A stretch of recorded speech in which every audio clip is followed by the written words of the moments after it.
Bonjour, je suis Sandrine Fuchs-Villers. Je suis la 4e génération du fondateur Eugène Fuchs qui a créé donc en 1949 les confiseries Florian. Et nous sommes ici sur le port de Nice où nous sommes en train de fêter les 100 ans de la marque Florian.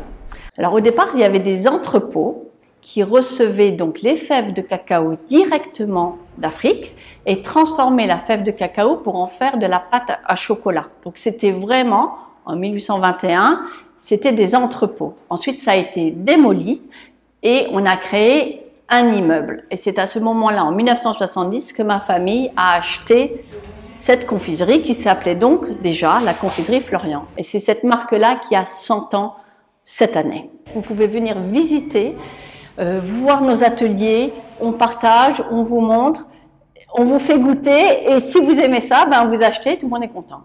Nous recevons les pistoles, donc c'est les petits morceaux de chocolat que nous allons faire fondre.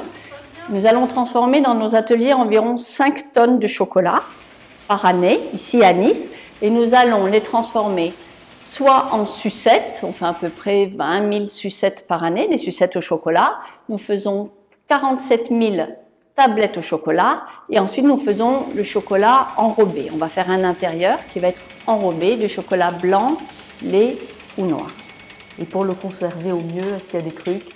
Ah oui, alors le chocolat c'est très fragile.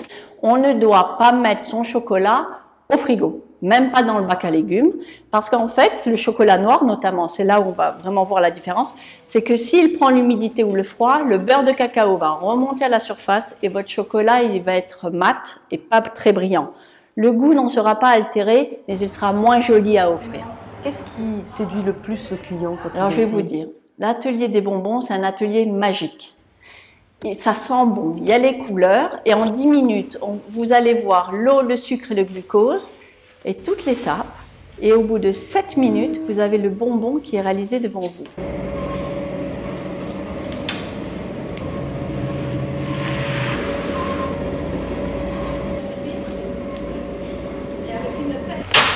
Un bonbon à la rose, ça, hein, c'est ça.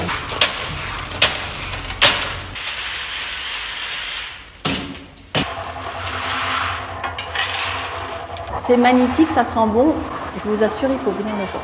Tous les bonbons sont faits ici. Hein. On va faire à peu près 100 kg dans une journée avec 12 parfums différents, fleurs et fruits.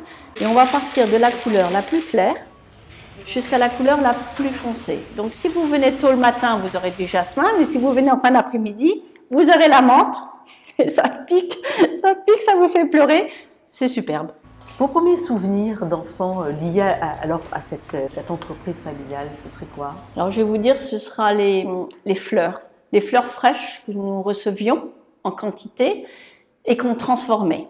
Donc d'abord elles arrivaient tôt le matin, elles étaient fraîches dans les ateliers et là on devait les trier pour en faire soit de la confiture, soit de la fleur cristallisée. Et quand on fait cela, ça embaume tous les ateliers, toute l'usine, que ce soit le jasmin, la verveine qui est un peu citronnée, la verveine de Grasse ou la rose tango, c'est juste magnifique. Est-ce que vous étiez programmé pour reprendre le flambeau du Florian, la 4e génération? Je pense pas que j'étais programmée. C'est venu un peu comme ça. C'est mon père qui m'a appelée. À l'époque, j'étais à Londres, je travaillais dans toute autre chose, je finissais des études. Il m'a téléphoné, il m'a dit voilà, il y a une place qui se libère à Nice, voudrais-tu venir rejoindre l'équipe? Il y avait mon frère, mon père, mais décide-toi vite, le temps presse. Et j'ai décidé, j'avais des enfants petits, il a fallu m'organiser en 15 jours, j'ai changé de maison, voilà, on s'est organisé et je suis venue prendre la direction de la boutique de Nice. Qu'est-ce qui vous a séduit dans cette aventure entrepreneuriale? Alors c'est un grand challenge. Hein. Moi, j'ai pas été formée pour faire ce genre de choses. J'ai appris sur le tas. J'observe. C'était de travailler en équipe, de pouvoir transmettre, expliquer, m'occuper des clients. Voilà, ça me plaît beaucoup. Et être une femme, c'était un atout ou ça a été plutôt compliqué et un frein? Dans ma famille, c'était pas très facile. Je suis donc une femme et je suis la dernière, la petite, la dernière. Voilà, donc c'est toujours un peu péjoratif. Je trouve que on doit lutter.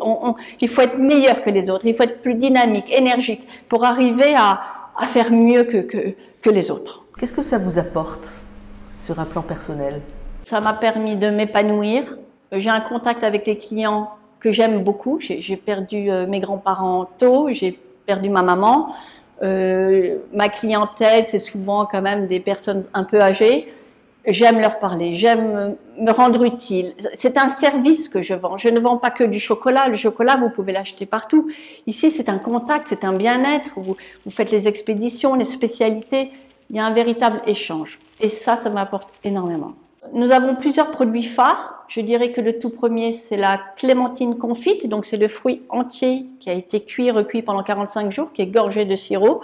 Et c'est comme un petit soleil, hein. C'est éclatant, c'est magnifique, ça éclate en bouche. Nous avons le confit de pétales de rose, qui est une spécialité de la maison. Donc, c'est ce pétale frais qu'on va transformer pour faire de la confiture. Après, nous avons tout ce qui est chocolat, tablette, produits aux fleurs. Les produits aux fleurs nous différencient d'une confiserie traditionnelle. Voilà. Et puis, évidemment, vous avez la petite baguette orange, qui est une écorce d'orange enrobée de chocolat noir. Ça plaît beaucoup. Je vous vois sourire, vous craquez pour ça, vous? Si c'était que pour ça, je craque pour tout. Je suis très gourmande, on est une famille de gourmands. Mon grand-père était gourmand, mon père, je vous en parle pas, mon frère, pareil. Je mange un peu de tout, tous les jours, raisonnablement. Vous êtes la 4e génération. Oui. Est-ce que vous pensez à la suite et donc à la transmission? Alors, bien évidemment. Je serais très honorée qu'il y ait donc une 5e génération. J'ai 2 enfants qui sont grands. Aujourd'hui, j'ai un de mes enfants qui est rentré au sein de l'entreprise pour faire un contrat de professionnalisation pendant 1 année en marketing digital pour développer, moderniser notre image. Mais ça lui permet d'avoir une idée de ce que c'est qu'une entreprise familiale et comment ça se passe. Mais c'est pas facile, on se bat. Oui, j'aimerais, mais je ne veux pas leur imposer quoi que ce soit. Et quoi qu'il en soit, il faut qu'ils aient travaillé ailleurs pour pouvoir revenir en famille et être plus productifs, et il faut pouvoir comparer. Aujourd'hui, il faut se battre pour y arriver. Mais oui, j'aimerais beaucoup.